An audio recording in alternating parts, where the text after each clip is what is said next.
I sit at my desk in the office of the comptroller of the currency, surrounded by stacks of financial compliance paperwork. My cubicle is tidy and unremarkable, much like the image my family has of me, Anna Reynolds, 32, the quiet one, with the safe little government job. Nothing to see here. My personal phone vibrates against the desk. An email notification appears on the screen, the subject line from my credit monitoring service. A new inquiry has been reported. I tap the notification and scan the alert. A new inquiry has been reported by First Atlantic Trust. The bank name means nothing to me. I don't panic. Instead, a cold, sudden stillness settles over me. My training as a senior investigator at the OCC kicks in automatically. My vision narrows, focusing with a precision that comes from years of financial forensics. This isn't confusion, clouding my thoughts. It's recognition. Someone has made the first move in a game I know all too well. Easter brunch flashes through my mind. Just 2 weeks ago, my family gathered at my parents' Arlington home. The memory is sharp, precise. Caroline, my 5-year-old sister, strolled in late, as usual. She carried a handbag I knew cost more than my monthly mortgage payment, the designer label prominently displayed. She talked loudly about her private equity ventures and regaled everyone with stories of her weekend in Nantucket. The Hamilton portfolio doubled this quarter, she announced to my parents, who gazed at her with unmasked admiration. We're restructuring the entire tech division. My father Richard beamed. My mother Elaine squeezed Caroline's hand with pride. Then Caroline's eyes found me, the way they always did when she needed someone to diminish. Still processing forms for the Treasury, Annie? Her voice dripped with false sweetness. You should really live a little. I'd smiled and said nothing. The role I'd perfected since childhood. Later, I watched from the kitchen window as she climbed into her new Range Rover, $68,000 worth of gleaming metal, and sped away. Her spending lately had been astronomical, far beyond what her tech firm salary could possibly cover. Now, staring at this credit alert, the pieces click into place.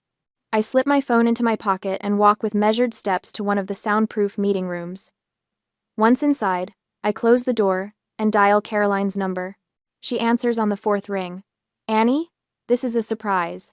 I'm about to head into a meeting. Caroline, quick question. My voice is soft, gentle, the voice of little Annie, the safe one. I got a weird credit alert.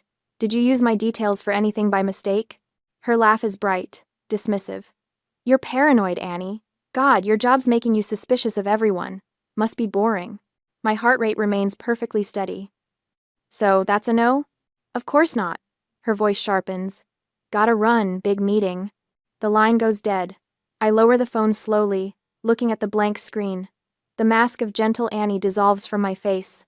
In its place settles the impassive expression of Investigator Reynolds, the one my colleagues at the OCC know, the one my family has never seen.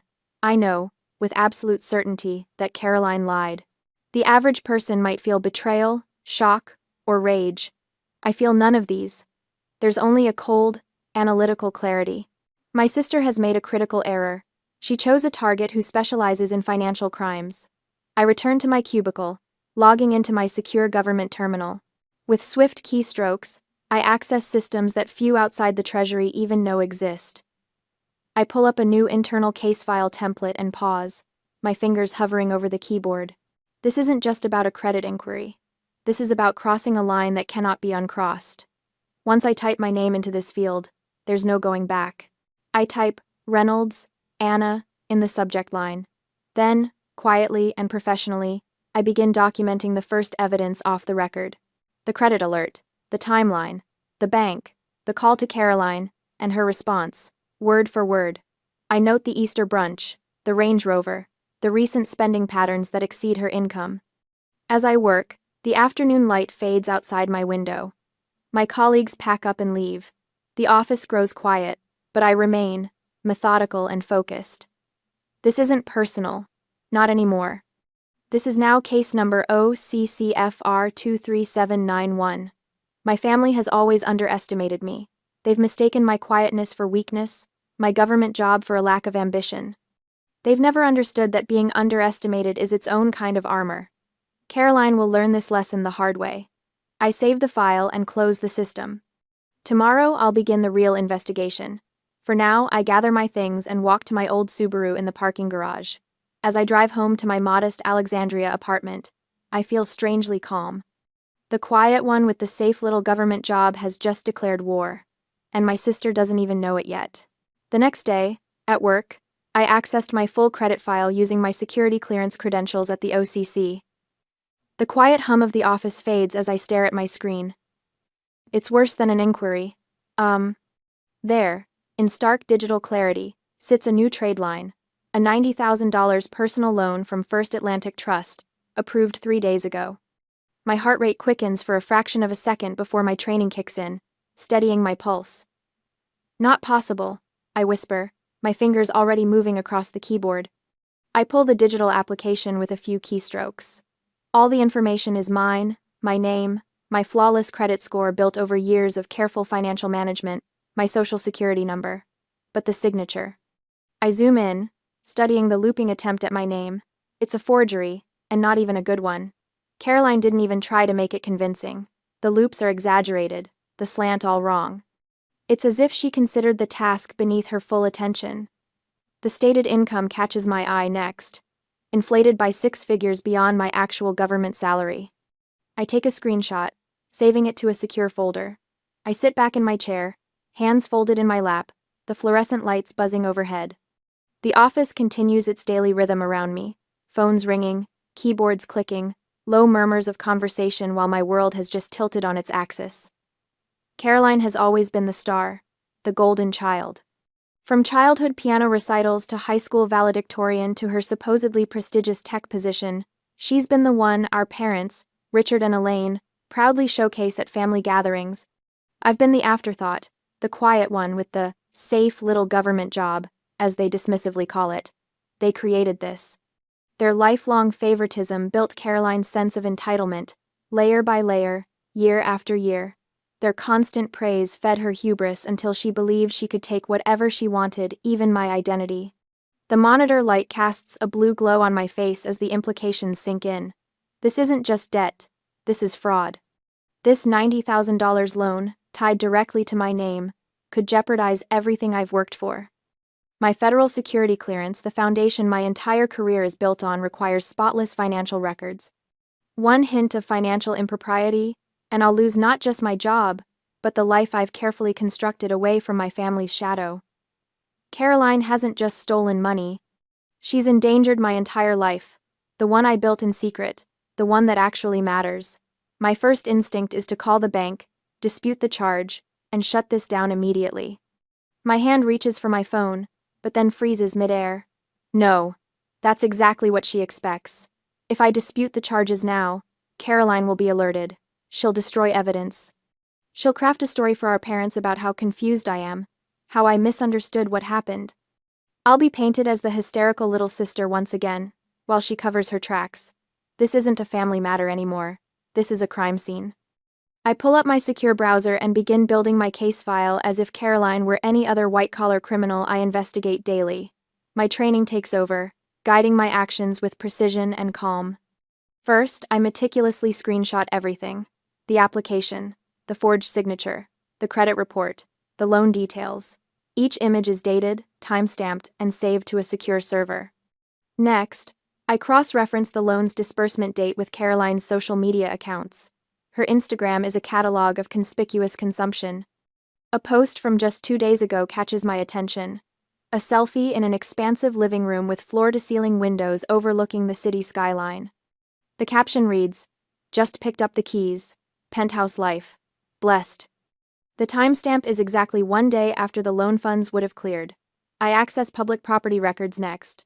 The new penthouse condo in her name was purchased 3 days ago. The down payment, $85,000. The remaining $5,000 would easily cover moving expenses, and that designer handbag she flaunted at Easter. I lean back in my chair, the pieces now arranged perfectly in my mind. I have the motive, her unsustainable lifestyle. I have the means, my stolen identity. I have the digital paper trail that connects everything. The trap is built. Now I just need the confession. I close the files and shut down my computer, moving with the same quiet efficiency I always have. To anyone watching, I'm just Anna Reynolds finishing her workday. Nothing unusual, nothing to see. As I walk to my car in the darkening parking garage, I feel strangely calm. Caroline has never understood the power of patience, of methodical planning. She's always been about instant gratification, impulsive decisions, and quick results. I turn the key in my old Subaru's ignition. I'm playing a longer game now. The quiet one with the safe little government job is hunting, and my sister has no idea she's the prey. 3 months have passed. I make no moves. The loan payments for the $90,000 debt appear on my monitoring alerts, each one just barely making the minimum due date. Caroline is cautious enough to avoid default, too smart to trigger immediate consequences, too arrogant to think there will ever be serious ones. I've been watching, waiting, documenting. My desk phone rings on a Tuesday afternoon.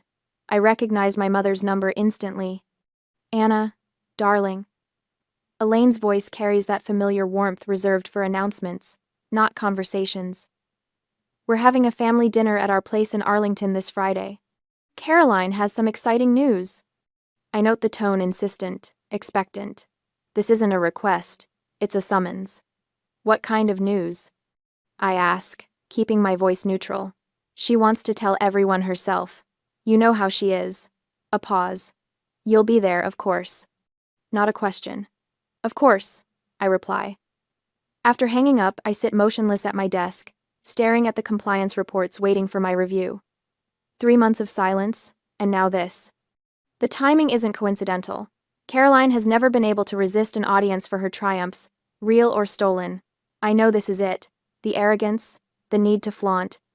Friday evening, I park my old Subaru down the block from my parents' Arlington home, the same modest colonial where we grew up.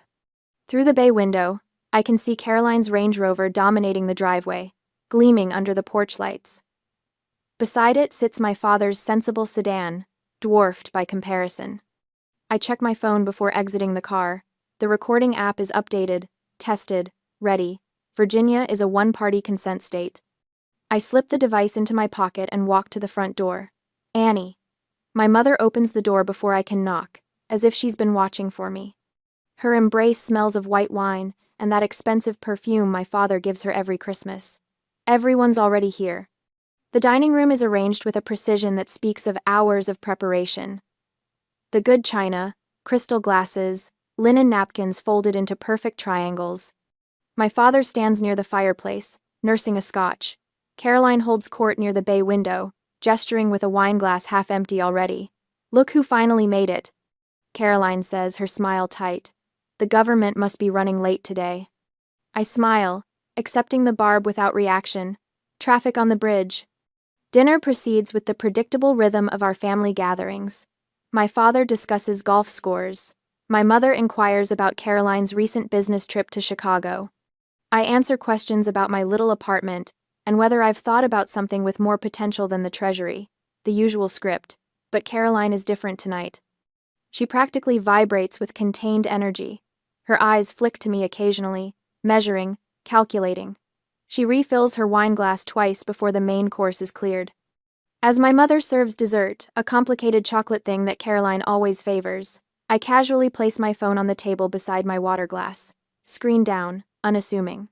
The red recording light invisible against the dark tablecloth. Caroline lifts her wine glass, tapping it lightly with her fork. The crystal rings, silencing my parents' small talk. I actually have something to share, she announces, her cheeks flushed with wine and anticipation. Her eyes lock directly on mine, a smile spreading across her face that doesn't reach her eyes. Funny story, she continues, loud enough to command the whole room. I used your credit to get a $90,000 personal loan. The dining room falls silent. My father freezes, fork suspended halfway to his mouth. My mother's smile remains fixed in place, uncertain. They watch me, waiting for the familiar pattern. Annie absorbs the shock. Annie accommodates. Annie folds. Caroline leans forward, emboldened by the silence. My score wasn't great, but yours? Flawless. You should thank me, I'm building your credit history. The moment stretches between us. I feel strangely calm, my pulse steady and even. I look at Caroline without blinking, without flinching. Why would you do that, Caroline? I ask, my voice quiet but clear. That's bank fraud. Caroline laughs, the sound brittle in the silent dining room. Oh, stop being so dramatic, Annie. It's just family. Fraudulently using someone's identity to obtain a loan is a federal crime. I continue in the same calm voice.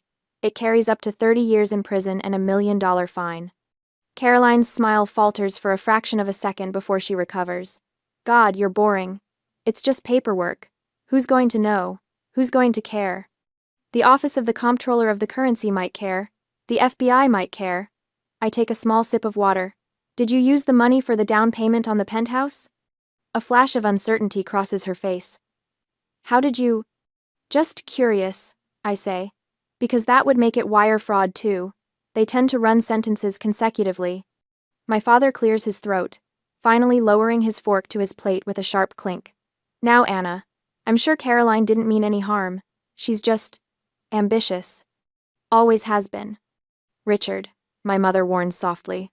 Caroline's face hardens. Don't worry, Daddy. Annie won't do anything. She never does. She turns back to me. You wouldn't want to explain to your little government friends why your sister needed to borrow your pristine credit, would you?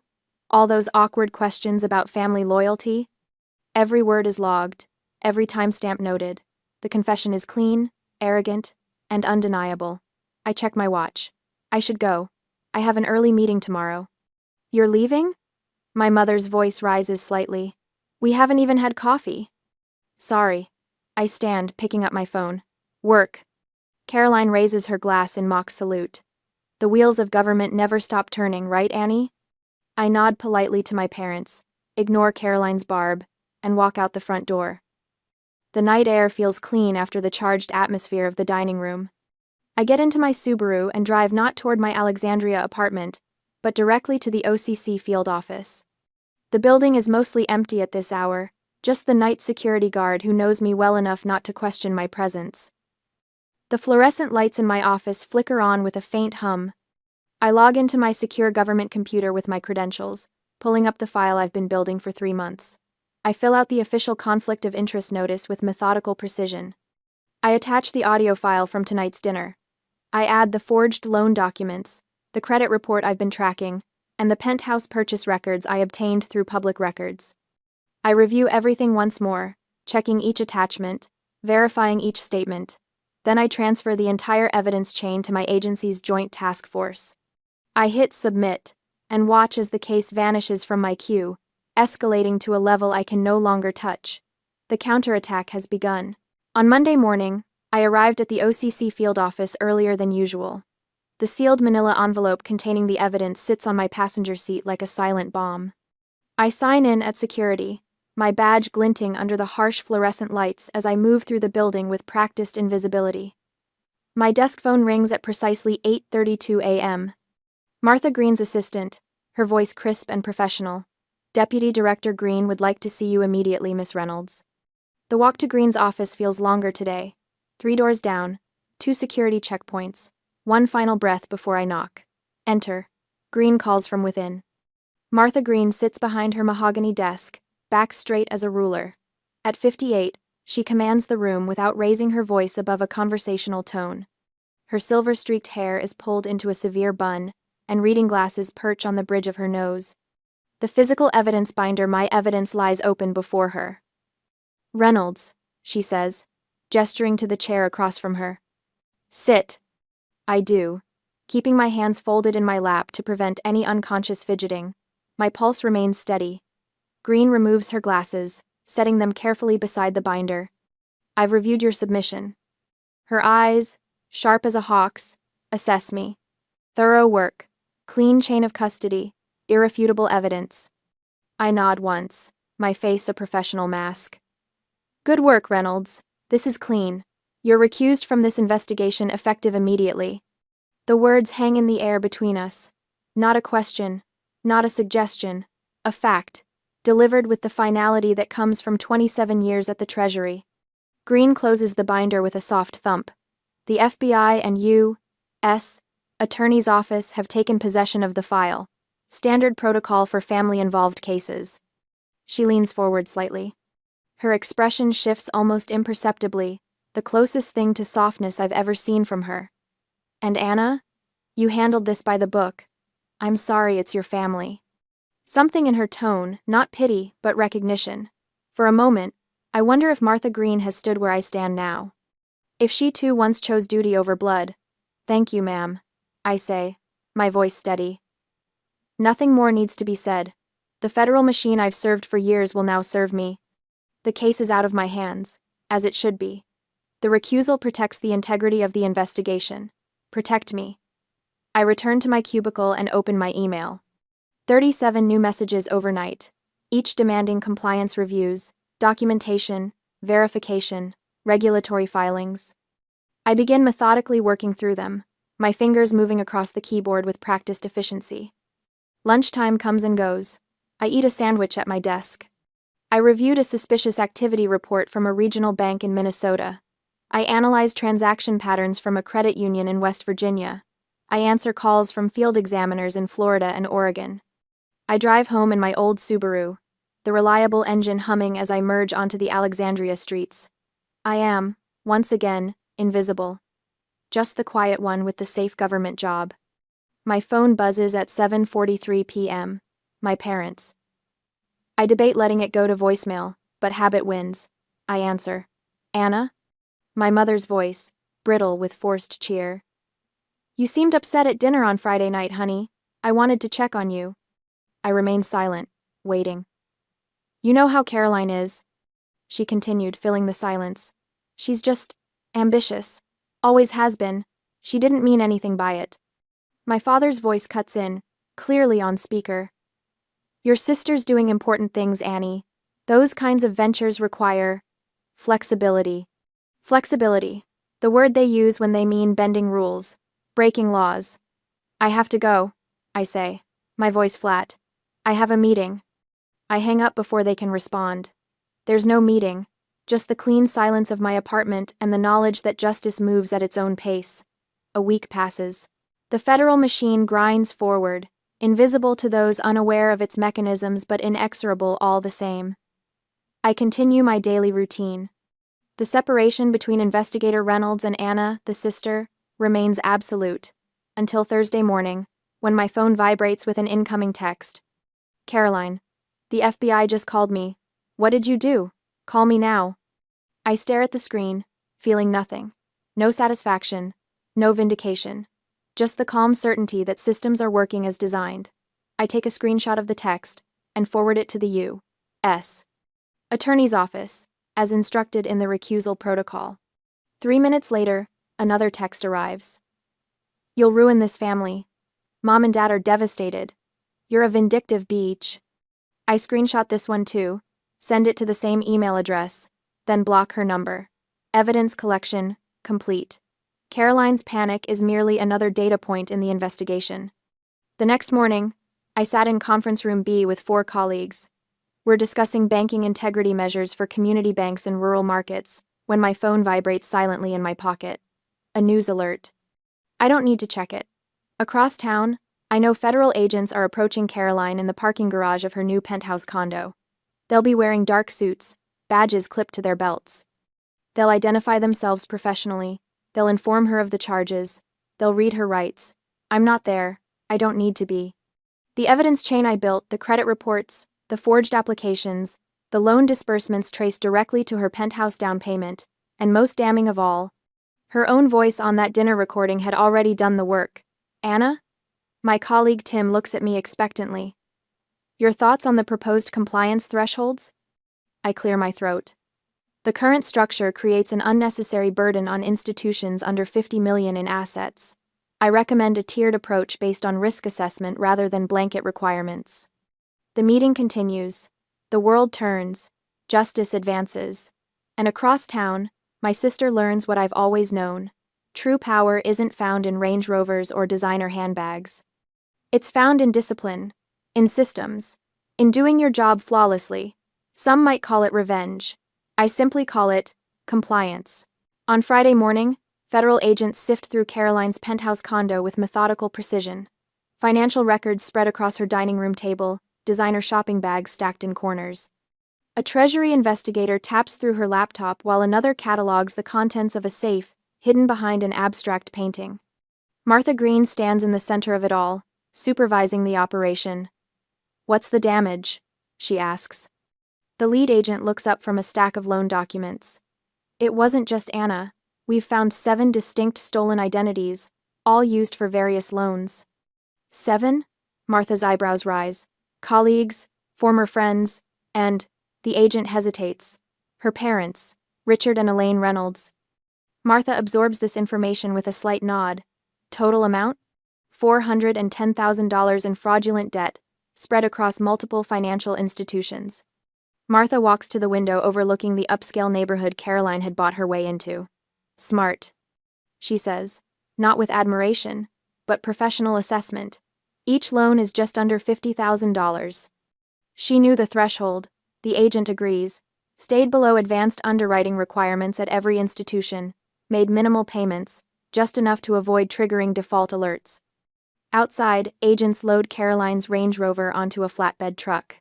The $68,000 vehicle gleams under the autumn sun, soon to be seized like everything else. The jewelry found in her bedroom safe, the investment accounts traced back to fraudulent funds. Every asset connected to criminal proceeds, Martha observes. She built her entire life on stolen identities. An agent approaches with a tablet. Deputy Director, we've found messages to a cousin about moving funds offshore. Attempted deletion, but recoverable. Martha nods. Add obstruction to the charges. The doorbell rings in Anna's Alexandria apartment. She checks the peephole to see her parents standing in the hallway, faces drawn with distress. She takes a deep breath before opening the door. Richard Reynolds steps forward first, his face flushed. They arrested your sister. They say she used our names too. Anna, you work for the government. You have to stop this. Tell them it's a mistake. Elaine clutches her husband's arm, mascara smudged beneath her eyes. Please, Anna. They're saying terrible things. Fraud, identity theft. They took her away in handcuffs. Anna stands in the doorframe, neither inviting them in nor stepping back. I can't. And it wasn't a mistake. Richard's expression hardens. What do you mean you can't? After all we've done for you. You'd do this to your own sister? To your family? The words hang in the air between them, the familiar weight of obligation and guilt. Anna feels nothing. She did this to us. I just did my job. Anna closes the door, the soft click of the latch more final than any slam could be. 6 weeks later, Anna sits in a federal courtroom, 3 rows behind the prosecution table. The U.S. attorney stands before the jury, her voice clear and confident as she presents the government's case. The defendant, Caroline Reynolds, has been indicted on 15 counts of federal bank fraud, wire fraud, and aggravated identity theft. Caroline sits at the defense table in a navy pantsuit, her hair pulled back in a severe bun, missing the usual glossy shine Anna remembers from family gatherings. Without her designer clothes and makeup, she looks smaller somehow, diminished. The judge, a stern woman with silver-streaked hair, addresses the court. The court denied bail due to evidence of attempted obstruction of justice. The defendant attempted to delete financial records and contacted relatives about moving funds offshore after becoming aware of the investigation. Anna watches as Caroline's shoulders tense. Her sister hasn't looked at her once since the trial began. The prosecutor approaches an evidence cart. The government would like to present Exhibit 14, an audio recording made by the defendant's sister, Anna Reynolds, during a family dinner on July 12th. A technician prepares the audio equipment. The courtroom falls silent as Caroline's voice fills the space, clear and mocking. I used your credit to get a $90,000 personal loan. You should thank me. I'm building your credit history. Anna remembers the moment with perfect clarity, the wine glasses on the table, the heavy silverware, the weight of her phone recording every word. Caroline had been so confident, so secure in her belief that Anna would never fight back. The prosecutor continues methodically through the evidence: the forged signatures on loan documents, the bank records showing transfers to Caroline's accounts, the seized assets purchased with stolen funds. The jury listens with increasing discomfort as the full picture of betrayal emerges. 4 hours, that's all it takes for the jury to return. The courtroom fills again for the verdict. On all 15 counts, we find the defendant guilty. Caroline's face crumples for the first time, reality crashing through her carefully constructed facade. At the sentencing hearing 2 weeks later, the prosecutor stands before the judge. Your Honor, The government requests the court consider several aggravating factors. The defendant exploited family trust, engaged in deliberate concealment of her actions, and has shown zero remorse throughout these proceedings. The judge reviews the sentencing memorandum, then looks directly at Caroline. The court sentences you to 9 years in federal prison, followed by 5 years of supervised release. You will pay full restitution of $410,000 to the victims. Furthermore, you are banned from employment in any financial institution for a period of 10 years following release. The gavel falls, the sound echoing through the courtroom. Anna watches as federal marshals approach to take Caroline away. Her sister finally looks at her, eyes wide with disbelief, as if still expecting Anna to intervene, to save her, the sister she had underestimated for 32 years. As the marshals lead Caroline out, Anna remains seated, her expression unchanged. The power Caroline once wielded through charisma and arrogance dissolves in the face of federal law, systematic, impersonal, and final. Not revenge, Anna thinks. Justice. I sit at my desk in the OCC, processing the same compliance forms I've handled for years. But the world around me has shifted. 2 months after Caroline's sentencing, my safe little government job has taken on new meaning. My office phone rings. It's my mother. Anna, we need your help with those credit bureau forms. Elaine's voice wavers between contrition and embarrassment. Your father tried, but... I'll stop by tonight, I say, voice neutral. Have the account numbers ready? Later, at their Arlington home, I spread the fraud alert forms across their dining table. The same table where, on that Friday night, Caroline had proudly confessed to stealing my identity. The same polished cherry wood where she'd raised her wine glass in a mock toast to her cleverness. I work methodically, explaining each section with detached professionalism. The trade lines will be removed in 45 to 60 days. I tell them, pointing to the relevant paragraph. The credit bureaus have confirmed. My mother nods, stealing glances at me when she thinks I'm not looking. My father stares at his hands. The emotional damage will linger in this house like a permanent stain, but the financial damage, all $410,000 of it, is now contained. My phone buzzes. A text from Martha Green. My office, 9 a.m. tomorrow. The following morning, I knocked on the deputy director's door precisely at 9. Martha gestures to the chair across from her desk. Reynolds. Her usual greeting, clipped and direct. She slides a folder toward me. Inside is an official letter with the OCC seal. Your handling of the Reynolds case was textbook. Ethical, methodical. She taps the letter. Which is why you've been selected to lead our new National Anti-Fraud Task Force. I scan the document, absorbing the implications. Lead investigator, national scope. Interagency coordination. The Quiet One processing forms is now the running point on financial identity theft across the country. Martha says, the closest thing to a smile I've ever seen from her. Effective immediately. I nod. Once. Thank you, ma'am. A week later, I received an envelope from my parents' attorney. Inside are signature pages for their revised trust and estate plan. Caroline has been removed as executor and beneficiary. A no-contest clause has been added. I sign where indicated and mail the documents back without comment. That evening, I stopped by their house to drop off some tax paperwork they'd requested. As I walk to my car, my father follows me down the driveway. The porch light catches the new lines on his face, the slump in his shoulders. Anna. He stands beside my old Subaru, keys jangling nervously in his hand. I wait, silent. His voice catches. He clears his throat and tries again, unable to meet my eyes. We thought quiet meant weak. Turns out it meant disciplined. I studied him for a moment. 32 years I'd waited for this validation, for them to see me clearly. Now that it's arrived, I find it means nothing. I don't reply. I don't need to.